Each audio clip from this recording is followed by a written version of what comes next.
So usually I start my mornings, I wake up in my residence hall, which is the Cokesbury Apartments. It's on campus. Me and my roommate then walk over to Alvin's in the morning. We grab some coffee. I usually get a nice double chocolatey chip frappuccino. Once I get into Alvin's, I usually see a lot of my friends that I don't typically see in the dance school. We get to catch up and I chat with some people who are sitting in the Alvin's area, which is the lower level of our student center.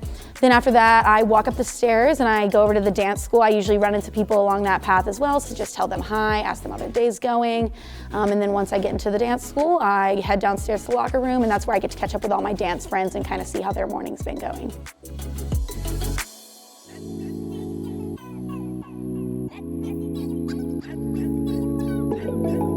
So after my dance classes, I usually head over to the library. There's group and quiet study floors, so depending on if I'm with friends or by myself, I get to find a place where I can just get some work done and be really productive on my own. After that, I head over, take a short walk to the Minders School of Business, where I'm currently enrolled in financial accounting. After class, there's always something going on campus, so I either head over to the soccer field to watch a game, I go into the gym where either the volleyball or the basketball team is playing and get to catch up on some of that, or I can head over to my sorority house, meet up with some of my sisters, we can do homework there. And then on the weekends, I love to go into Bricktown and grab a bite to eat at some of the great local restaurants that we have here, or when the Thunder is in season, I love to go watch basketball at the Chesapeake Energy Arena. So this has been a typical day for me here at Oklahoma City University.